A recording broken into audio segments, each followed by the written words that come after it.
오늘은 예수님의 십자가의 길을 함께 걸으신 성모님의 고통을 기억하는 날입니다. 오늘 복음은 예수님 십자가 주변을 알려줍니다. 예수님의 십자가 곁에는 그분의 어머니와 이모, 클로파스의 아내 마리아와 마리아 막달레나가 서 있었다. 예수님께서는 당신의 어머니와 그 곁에 선 사랑하시는 제자를 보시고 어머니에게 말씀하셨다. 여인이시여, 이 사람이 어머니의 아들입니다. 이어서 그 제자에게 이분이 내 어머니시다 하고 말씀하셨다. 그때부터 그 제자가 그분을 자기 집에 모셨다. 예수님께서 이분이 내 어머니시다 하고 누구에게 말씀하셨습니까? 오늘 성경 말씀 그대로 한번 찾아보십시오. 요한이라고 대답하시면 좀 곤란합니다. 사랑하시는 제자입니다. 사랑하시는 제자에게 성모님을 이분이 내 어머니시다 하고 주신단 말입니다. 그때부터 그 제자가, 예수님이 사랑하시는 제자가 성모님을 자기 집에 모십니다. 여러분은 성모님을 어머니로 모십니까? 그렇다면 여러분은 예수님께서 사랑하시는 제자입니다. 예수님께서 왜 어머니를 여인이라고 부르실까요?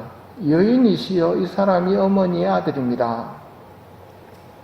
회사에서 회의를 하는데 사장인 아버지를 아빠라고 부르면 곤란합니다. 성모님은 지금 구원의 공적인 자리에 계시기에 공적인 호칭인 여인이라고 예수님께서 부르십니다.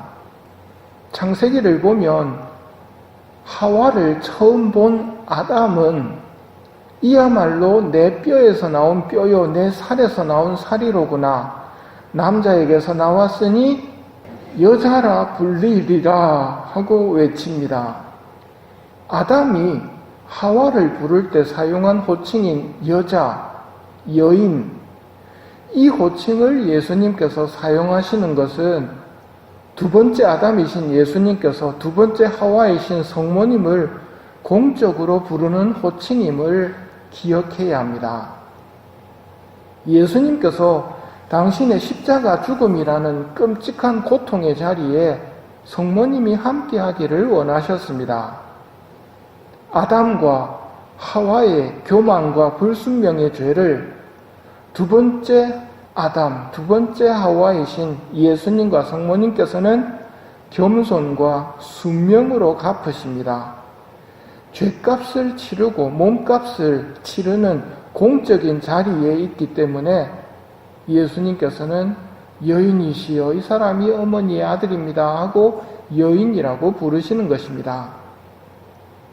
죄값을 치르고 몸값을 치르는 데는 고통이 따랐습니다. 우리에게 다시 하늘나라 문을 열어주시는 데는 고통이 따랐습니다. 그런데 예수님께서는 그 고통의 자리에 당신이 사랑하시는 사람들을 초대하십니다.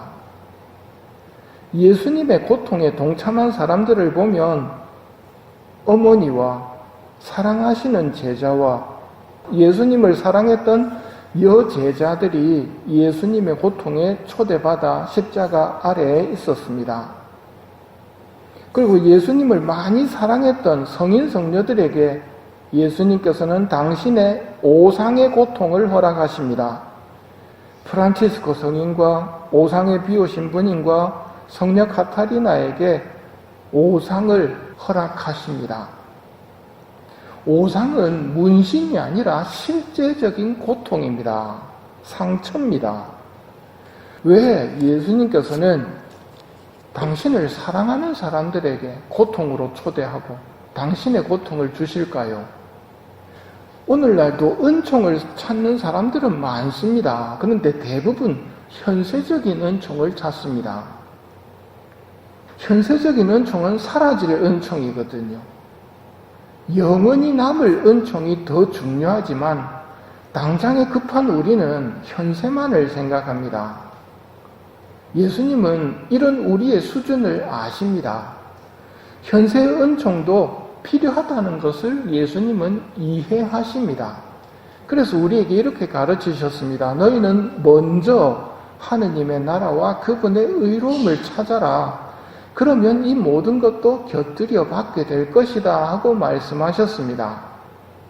하지만 이 말씀을 듣고도 그래도 현세적인 은총을 먼저 찾는 우리들입니다. 이걸 아시기에 예수님께서는 은총을 베푸시되 고통을 통한 은총입니다. 오상에 비우신 분님의 말씀입니다. 예수님께서는 우리에게 은총을 보내주시는데 고통이라는 포장지에 싸서 보내주십니다. 고통의 가치는 영원한 것이기 때문에 예수님께서는 우리에게 영원한 선물을 주려고 하십니다.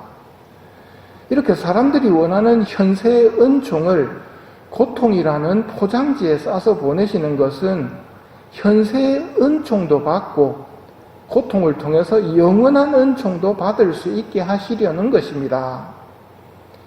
은총이 포장되어 있는 그 고통이라는 포장지는 기도라는 끈으로 묶여 있습니다.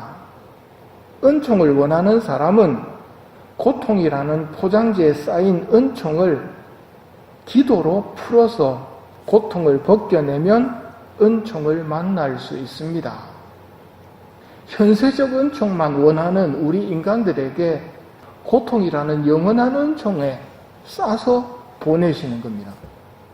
여기에서 중요한 것은 기도의 끈으로 묶어서 보내셨다는 겁니다. 기도로 풀어야 합니다. 비오신 분님의 이 비유가 왜 사랑하시는 사람들을 고통으로 초대하시는가에 대한 대답입니다. 고통을 겪고 있다는 말은 예수님께서 사랑하신다는 말입니다. 성인 성녀들 중에는 고통이 딱 끊겨서 아무 고통도 없을 때 이렇게 기도하십니다. 제가 뭐 잘못했습니까? 왜 고통이 없어졌습니까? 이 말을 하는 이유는 고통의 가치를 알기 때문입니다. 고통을 통해서 은총이 온다는 것을 알기 때문에 은총을 기다리고 있는 겁니다. 이 말을 오해하시면 안 됩니다. 이 교활한 마귀는 이런 이야기를 듣다 보면 고통 자체가 무지 좋은 걸로 착각을 하게 만듭니다. 그래서 고통을 겪는 게 목적인 것처럼 삽니다. 그거는 잘하는 게 아닙니다. 기도로 풀어야 된다고 말씀드렸는데 기도로 푼다는 말은 하느님을 잊어버리면 안 된다는 말입니다. 하느님 빠진 고통은 뭡니까? 악입니다. 고통만 똘똘 뭉쳐져 있고 하느님이 안 계시면 거기가 지옥입니다. 고통을 하느님을 찾는 도구로 삼고 기도의 끈으로 풀어서 고통 안에 있는 은총을 만나기 위해서 사는 사람들은 제대로 길을 가고 있는 겁니다. 고통의 성모 마리아 기념일입니다. 왜 성모님에게 고통을 허락하실까? 왜 당신이 겪으시는 고통의 자리에 사랑하는 사람들을 부르실까? 고통을 주기 위해서가 아니라 그 고통을 통해서 은총을 주시기 위해서입니다. 여러분들 가운데에도 정신적 고통, 육체적 고통, 경제적 고통을 겪고 계신 분들이 계실 겁니다. 이런 고통이 오면 우선 두려움부터 겪게 됩니다. 이거 어떡하지? 하느님이 여러분이 어떤 고통을 겪고 계신지 알고 계시다는 것부터 떠올리십시오. 두려워하지 마십시오. 그리고 그 고통을 기도로 풀어나가십시오. 그러면 그 고통 안에 있는 은총을 여러분은 만날 수 있을 것이고 하느님을 더 잘 알게 되고 성모님이 걸으신 그 길을 나도 같이 따라 걸을 수 있는 힘을 받게 될 것입니다. 예수님의 십자가 곁에는 그분의 어머니와 이모 클로파스의 아내 마리아와 마리아 막달레나가 서 있었다.